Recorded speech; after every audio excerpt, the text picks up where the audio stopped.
5 وقت کی نماز یہ میرے نبی کی آنکھوں کی ٹھنڈک ہے، 5 وقت کی نماز اس امت کی شان پہچان ہے۔ اور اللہ تعالیٰ نے پہلی امتوں پر اتنی بڑی مشقت ڈالی کہ ان کی نماز مسجد کے علاوہ کہیں نہیں ہوتی تھی، مسجد میں ہی ہوتی تھی۔ ہمارے لیے کتنی آسانی کر دی، جاب میں ہے مصلی بچھا نماز پڑھ، چلو مصلی بھی کوئی نہیں، زمین دیکھ اس پر کوئی گندگی تو کوئی نہیں ہے، بس زمین بھی تیرے لیے پاک ہے، چل نماز پڑھ۔ اور آسانی کر دی، پانی کوئی نہیں ہے، کوئی بات نہیں، مٹی میں ہاتھ مار، منہ پہ مل، پھر ایک ہاتھ مار، یوں کر، چل نماز پڑھ، میں تیری قبول کروں گا۔ یہ کسی امت کے ساتھ یہ نہیں ہوا، انہیں وضو ہی کرنا تھا چاہے پانی 50 میل پر موجود ہو۔ اور ہمارے لیے پانی کوئی نہیں ہے، چلو تیمم، مٹی میں ہاتھ ہمارا یوں کیا، پھر ہاتھ ہمارا ایک یوں کیا، ایک یوں کیا، چل بھائی اللہ اکبر قبول۔ عمار بن یاسر رضی اللہ تعالیٰ عنہ سفر میں تھے، ان کو نہانے کی ضرورت ہو گئی، نائٹ فال ہو گیا، تو انہوں نے سوچا کہ ویسے تو آدمی کو وضو کی ضرورت ہوتی ہے تو خالی منہ پہ ہاتھ مارا اور یوں کونیوں تک، لیکن مجھے تو غسل کی ضرورت ہے، تو خالی اس سے تو کافی نہیں ہوگا۔ تو انہوں نے کپڑے اتارے، اکیلے تھے، ریت کے اوپر کبھی یوں لیٹے، کبھی یوں لیٹے، کبھی یوں لیٹے، 3-4 دفعہ یوں اور یوں رول ہوتے ہوتے پھر انہوں نے نماز پڑھی۔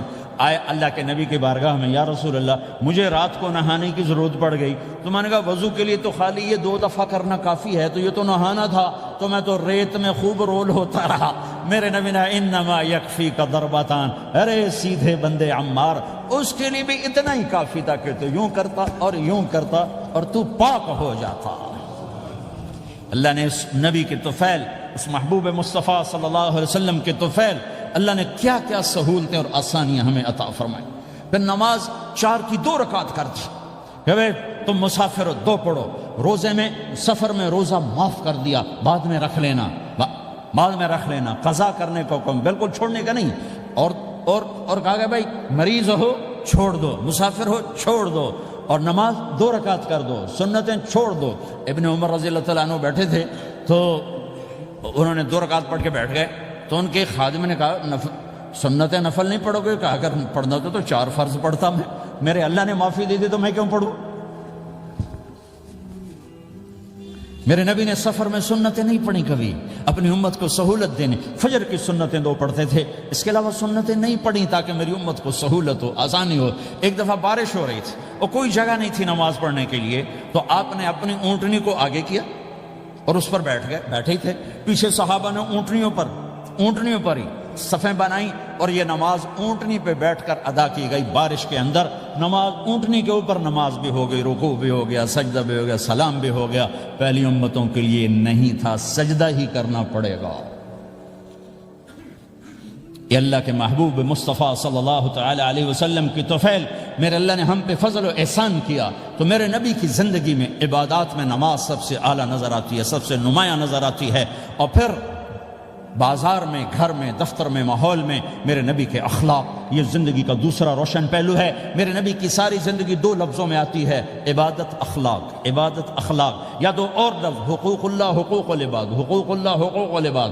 حقوق اللہ میں نماز سب سے اعلیٰ، اور حقوق العباد میں لوگوں کی برداشت کرنا، لوگوں سے درگزر کرنا، معاف کرنا، جھوٹ سے بچنا، دھوکے سے بچنا۔ میرے نبی سے پوچھا گیا یا رسول اللہ مسلمان کنجوس ہو سکتا ہے؟ ہم نے کہا ہو سکتا ہے۔ یا رسول اللہ مسلمان کمزور ہو سکتا ہے، بزدل ہو سکتا ہے، ڈرپوک ہو سکتا ہے؟ آپ نے کہا ہو سکتا ہے۔ یا رسول اللہ مسلمان جھوٹ بول سکتا ہے؟ آپ نے کہا نہیں، جھوٹ نہیں بول سکتا، جھوٹ نہیں بول سکتا۔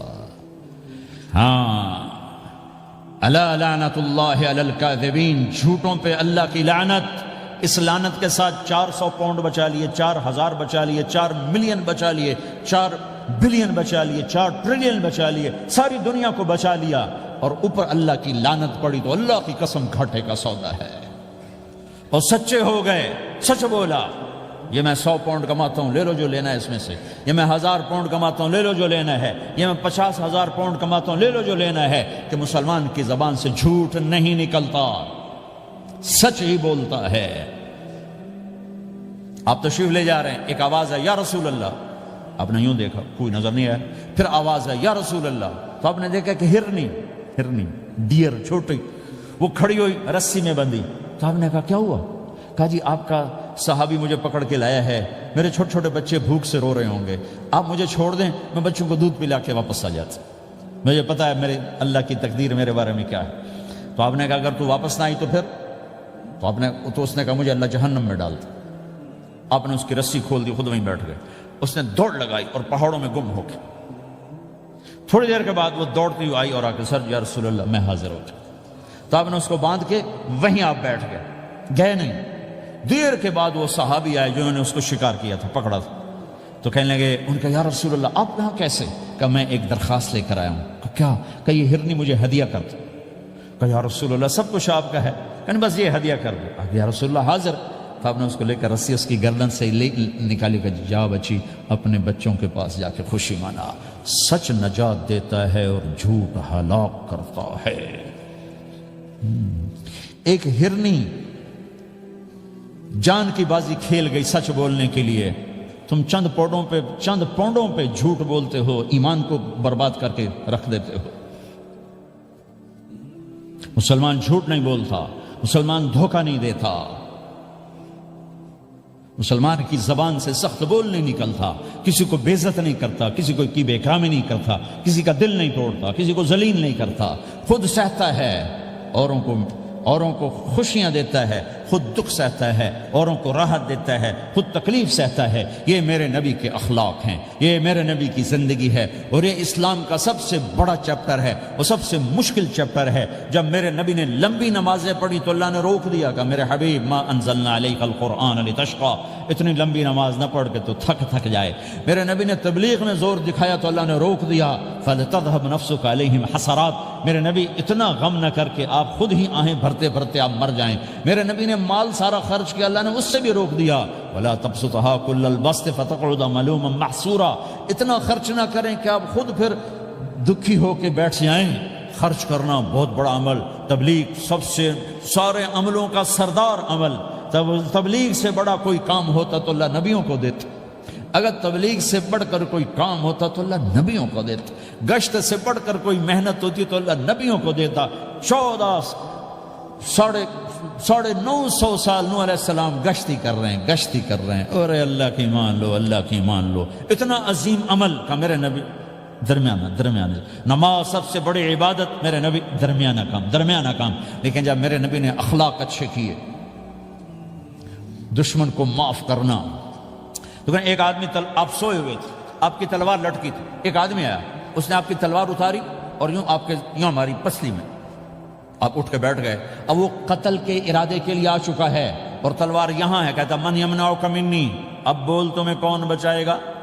تو آپ نے مسکراتے ہوئے کہا اللہ، تو اس کے ہاتھ سے تلوار گر پڑی، تو آپ نے اٹھا لی، آپ نے یوں سیدھی کی، اب تو بچا، تجھے کون بچائے گا؟ وہ کہنے لگا مجھے تو ہی بچائے گا۔ وہ تو اللہ کو جانتا نہیں تھا، کہا بابا مجھے تو ہی بچائے گا۔ تو آپ کہتے ہیں اس کا سر اڑا دو، یہ نبی کو قتل کرنے آیا ہے۔ میرے نبی نے فرمایا کلمہ پڑھتے ہو؟ کہا نہیں پڑھتا۔ کہا جاؤ معاف کیا۔ یہ میرے نبی کے اخلاق ہیں۔ 20 سال جنہوں نے قتل کے منصوبے بنائے، قتل کے منصوبے، مکہ والے، جب آپ مکہ میں فاتحانہ داخل ہوئے، ابو سفیان سب سے زیادہ آپ کو دکھ پہنچانے والوں میں پیش تو آپ نے ابو سفیان کو عزت دی۔ جو ابو سفیان کے گھر میں داخل ہوگا اس کو کچھ نہیں کہا جائے گا۔ آپ تو ابو سفیان کو بلا کے سولی پہ لٹکاتے، اور آپ کہہ رہے ہیں جو ابو سفیان کے گھر میں جائے گا اسے کچھ نہیں کہا جائے گا، جو بیت اللہ میں ہوگا اسے کچھ نہیں کہا جائے گا۔ سارا مکہ سامنے، آپ یوں بیت اللہ کا دروازے پر یوں دونوں ہاتھ ایسے ٹکا کے کھڑے تھے۔ پھر آپ نے کہا میں کیا کروں گا اب تمہارے ساتھ؟ تو سہیل بن عمر نے کہا آپ کریم ہیں، کریم کے بیٹے ہیں۔ تو آپ نے کہا جاؤ میں نے معاف کیا۔ یہ اخلاق آج مٹ چکے ہیں، مردوں سے، عورتوں سے، علم والوں سے، خانقاہ والوں سے، تبلیغ والوں سے، سب زیرو ہوئے پڑے ہیں۔ جب تک یہ اخلاق زندہ نہیں ہوتے اسلامی زندگی قائم نہیں ہو سکتی، اسلامی معاشرت قائم نہیں ہو سکتی۔ اور دین دو چیزوں سے آگے پھیلتا ہے، ایک دعوت اور ایک اخلاق۔ دعوت اور اخلاق۔ دعوت نہیں ہوگی تو اخلاق وہیں پڑے رہ جائیں گے، اخلاق نہیں ہوں گے تو دعوت کوئی قبول نہیں کرے گا۔ میرے نبی نے کتنے معجزے دکھائے مکے میں، نہیں کلمہ پڑھا۔ بدر میں ان کے 70 مارے گئے، فرشتوں کو دیکھا، جبریل کے گھوڑے کی آواز سنی، کلمہ نہیں پڑھا۔ خندق میں شکست ہوئی، کلمہ نہیں پڑھا۔ پانی نکلتے دیکھا انگلیوں سے، کلمہ نہیں پڑھا۔ ایک بکرے کا ایک بازو پکایا، ایک بازو بکرے کا، ایک اگلا جو بازو ہوتا، اور 40 آدمیوں نے کھانا کھایا اور ایک بوٹی کم نہیں ہوئی، کلمہ نہیں پڑھا۔ لیکن جب میرے نبی نے کہا جاؤ معاف کیا تو سارے ہی کلمہ پڑ گئے کہ واقعہ یہ اخلاق نبی کے ہو سکتے۔ حنین کی جنگ میں جب بھاگے لوگ، شکست ہوئی، تو ایک صحابی کا بھاگتے ہوئے پاؤں ہمارے نبی کا پاؤں پر آیا، اور جوتا سخت تھا، تو آپ نے کہا اوجعتنی، اور آپ کے ہاتھ میں چھڑی تھی، آپ نے اس کو یوں ماری، اوجعتنی، ارے تو نے مجھے کتنا زیادہ درد پہنچایا، دکھ پہنچایا۔ وہ بیچارے پگھل کے رہ گئے اور پریشان ہو گئے، اور فرماتے ہیں سارا دن میں پریشان، ساری رات پریشان کہ اللہ کے نبی کو میں نے تکلیف پہنچائی، اب میرا کیا بنے گا۔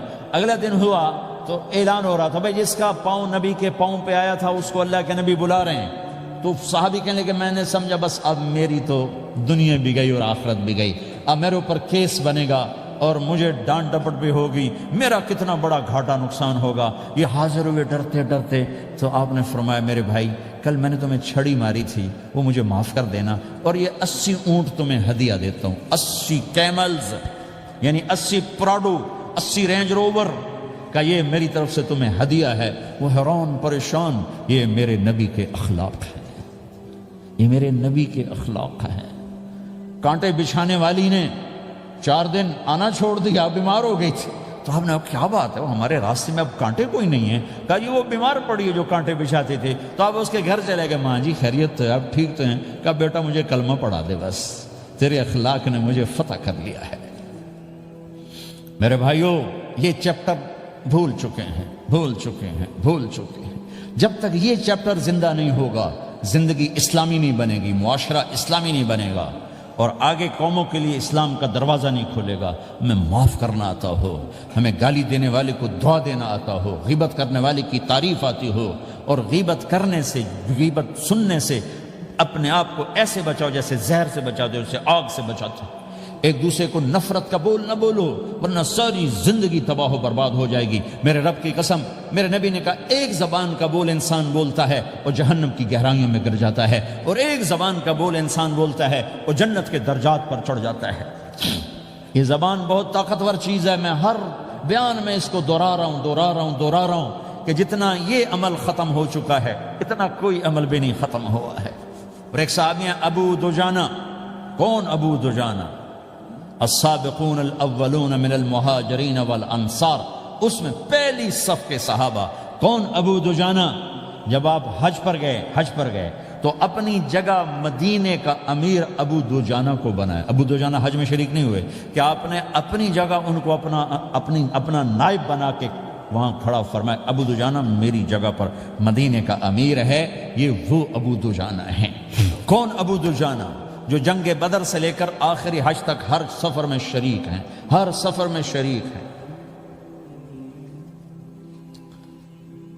ان کی ایک بات میں بتانا چاہتا ہوں، پہلے تھوڑی سی ان کی ہسٹری بتانا چاہتا ہوں۔ کون ابو دجانہ؟ احد کی جنگ میں آپ نے تلوار اٹھائی، کہ اس تلوار کو کون لے گا؟ کئی صحابہ کھڑے ہو گئے۔ آپ نے کہا اس تلوار کا حق کون ادا کرے گا؟ سارے بیٹھ گئے، 3 آدمی کھڑے رہے، ایک زبیر بن عوام، ایک عمر بن خطاب، ایک ابو دجانہ۔ ان کا نام ہے سماک بن خرشنہ، سماک بن خرشنہ ان کا نام ابو دجانہ سے مشہور ہے۔ تو آپ نے تلوار نہ عمر کو دی، نہ زبیر کو دی، ابو دجانہ کو دی۔ تو عمر رضی اللہ عنہ نے تو محسوس نہیں کیا، حضرت زبیر نے محسوس کیا کہ اس کو کیوں دی، مجھے کیوں نہیں دی؟ میں مہاجرین میں سے ہوں، میں پھوپھی کا بیٹا ہوں، میں اس سے دلیری میں کم نہیں ہوں۔ بلکہ حضرت زبیر کی دلیری کی تو دھک تھی، جدھر سلوار چلتی تھی کاٹتی چلی جاتی تھی، کہنے کہ میں دیکھوں گا یہ کیا کرتا ہے۔ تو ابو دجانہ کے پیچھے پیچھے زبیر ہو لیے۔ تو ابو دجانہ نے جو حملہ کیا تو 3000 کا لشکر تھا، اس کو چیر کے پار نکل کے، پورے لشکر کو کاٹ کے پار نکل کے، اور آگے عورتیں کھڑی تھیں جو مکے کے لشکر کو تیار کر رہی تھیں۔ نحن بنات طارقی نمشی علی النمارقی مشی القتل بوارقی المسک فی المخالقی المسک فی المفارقی والدر فی المخالقی ان تقبلوا نعانقی وتدبروا نفارقی فراق غیر وامقی۔ یہ گانا گا رہی تھیں اور ان کو تیار کر رہی تھیں۔ تو جب ابو دجانہ کی تلوار نظر آئی تو سب بھاگی، ہندا پکڑی گئی، تو آپ نے یوں اپنی تلوار ہندا کے سر پر رکھی، انہوں نے چیخ ماری، تلوار ہٹا لی۔ تو زبیر پیچھے پیچھے کہ کیا کیا ہے؟ جنگ میں اگر کوئی عورت حصہ لے اسے مارنا جائز ہے، ویسے جائز نہیں ہے، عورت کو، بچے کو، بوڑھے کو ہاتھ لگانا جائز نہیں ہے۔ تو انہوں نے کہا تلوار کیوں نہیں چلائی؟ کہا میرے محبوب کی تلوار ہے، عورت کے خون سے رنگین کر کے اس کی شان نہیں گھٹانا چاہتا، یہ میرے نبی کی تلوار۔ پھر واپس ہوئے، پھر اٹیک کیا اور پھر مجمع کو چیر دیا۔ سامنے ایک آدمی آ رہا تھا ہاتھی کی طرح، اتنا لمبا موٹا تازہ، تو زبیر کہنے لگے میرے جی میں آیا کبھی اس کی ٹکر ہونا پھر میں دیکھوں ابو دجانہ کیا چیز ہے۔ تو اللہ کا کرنا ایسا ہوا ابو دجانہ دونوں آمنے سامنے ہو گئے، تو وہ ایسے شاہ سوار تھے کہ دونوں طرف کے لشکر ذرا تھم گئے اور وہ دونوں بھڑ گئے۔ ابو دجانہ کے اپنے جوہر، اس پہلوان کے اپنے جوہر، غبار اٹھا، مٹی اٹھی، اور اس کی اپنی طاقت، ان کی اپنی طاقت، انہوں نے ابو دجانہ کو اس نے زخمی کر دیا۔ ابو دجانہ نے جو جوش میں آ کے ماری تلوار، اس کو لگی یہاں، تو اتنی طاقت سے لگی کہ اس کے نیچے اتر کر 2 ٹکڑوں میں تقسیم کر دی۔ یوں ماری تو ایک حصہ ادھر ایک حصہ، پھر یوں دیکھا اور اپنے چہرے سے لوہے کی ٹوپی اتاری، وما ترى انا ابو دجانہ، کیا دیکھ رہے ہو؟ میں ہوں ابو دجانہ، تلوار صحیح لی ہے میں نے، غلط نہیں لی۔ یہ ابو دجانہ ہیں۔ اور جب شکست ہو گئی احد کی جنگ میں، اور پھر 10-12 آدمی نے آپ کو گھیرے میں لیا ہوا تھا، ان میں ایک ابو بکر تھے، عمر تھے، علی تھے، طلحہ تھے، زبیر تھے، سعد بن ابی وقاص تھے، اور سہل بن حنیف تھے، عبادہ قتادہ بن نعمان تھے، اور ابو دجانہ تھے رضی اللہ تعالی عنہم۔ ان میں سے ایک ابو دجانہ بھی تھے، اور یمامہ کی جنگ میں ابو دجانہ شہید ہوئے، یمامہ کی جنگ میں شہید ہوئے۔ یہ ابو دجانہ کی تھوڑی سی سیرت آپ کے سامنے آئی ہے۔ اس کے بعد اب آپ ان کے قول کو سنو تاکہ اس کا وزن آپ کے سامنے آئے۔ یہ بدر کے شریک ہیں، اللہ کے نبی نے کہا بدر کا صحابی جو مرضی کرے بخشا گیا۔ یہ صلح حدیبیہ کے شریک ہیں، اللہ نے قرآن میں کہا لقد رضی اللہ، میں ان سے راضی ہو گیا۔ یہ صحابی ہیں، اللہ نے کہا کلا وعد اللہ الحسنی، اے میرا نبی تیرے ہر صحابی کے لیے جنت کا وعدہ ہے۔ اور اب یہ کیا کہتے ہیں؟ یہ کیا کہتے ہیں لوگو؟ ان ارجع عملی عند، لوگو میرے پاس، ابو دجانہ میرے پاس بخشش کا سب سے بڑا عمل جانتے ہو کیا ہے؟ بدر نہیں، احد نہیں، حدیبیہ نہیں، خندق نہیں، خیبر نہیں، فتح مکہ نہیں، آخری حج نہیں۔ کیا ہے؟ کیا ہے لوگو؟ ان ارجع عملی عندی، میرے پاس آخرت میں بخشش کا سب سے بڑا عمل بس ایک ہے کہ ما آذیت احدا بلسانی، میں نے اپنی زبان سے کبھی کسی کو دکھ نہیں پہنچایا۔ ولا اجد فی قلبی غلا لاحد، اور میرے دل میں کسی کے لیے بغض کوئی نہیں ہے، بس یہ میری بخشش کا عمل ہے۔ تو بھائیو، نبی کے اخلاق میں 2 چیزیں لے لو، ایک زبان سے کسی کو دکھ نہ دو، ایک دل میں کسی کا بغض نہ رکھو۔ اللہ کی قسم بغیر حساب کتاب کے جنت میں جاؤ گے۔ بڑے بڑے جنید بغدادی اور بڑے بڑے معرفت والے تمہیں دیکھتے رہ جائیں گے، تمہاری رفتار اتنی تیز ہوگی کہ تمہیں وہی پکڑ سکے گا جس کا یہ 2 عمل تم سے زیادہ اچھا ہوگا۔ جس روڈ پہ رش ہوتا آپ وہاں سے گاڑی ہٹا لیتے ہو، ادھر نہیں جانا، ادھر رش ہے، وہ سائن وغیرہ آپ کو آ جاتے ہیں کہ ادھر بلاک ہے، ادھر نہیں جانا، ادھر جانا ہے۔ تو جہاں روڈ پہ رش ہوتا ہے تو قیمتی سے قیمتی گاڑی کی رفتار بھی آہستہ ہو جاتی ہے، اور جہاں روڈ خالی ہوتا ہے تو پرانی گاڑی بھی بھاگے جا رہی ہوتی۔ ہمارے یہاں پرانی گاڑی ہوتی ہے نا، پرانی بسوں کے پیچھے لکھا ہوتا ہے نہ انجن کی خوبی نہ ڈرائیور کا کمال، خدا کے سہارے چلی جا رہی ہے۔ اور جس کے پاس ایسی گاڑی ہو، نہ انجن کی خوبی نہ ڈرائیور کا کمال، تو اگر اس کو روڈ خالی مل جائے تو وہ تو مرسیڈیز والے سے پہلے پہنچے گا، رینج روور والے سے پہلے پہنچے گا، بینٹلی والے سے پہلے پہنچے گا، رولز رائس والے سے پہلے پہنچے گا، جو وہ تو پھنسی کھڑی اور اس کا روڈ ہی خالی ہے۔ تو میرے بھائیو، یہ میں ایک مثال دیتا ہوں، عبادات کی روڈ پہ بہت رش ہے، نمازی بے شمار ہیں، روزے دار بے شمار ہیں، عمرے والے بے شمار ہیں، حج والے بے شمار ہیں، اور تہجد گزار بے شمار ہیں، علماء بے شمار ہیں، حافظ بے شمار ہیں، ذکر والے بے شمار ہیں، بہت رش ہے، تبلیغ والے بے شمار ہیں، لیکن جو اخلاق والا روڈ ہے نا، یہ خالی پڑا ہے۔ اس پہ موٹر زوکی پہ چڑھ کے آ جاؤ تو سب سے آگے نکل جاؤ، سائیکل پہ چڑھ کے آ جاؤ تو سب سے آگے نکل جاؤ، کہ روڈ ہی خالی ہے، اخلاق کا روڈ خالی ہے۔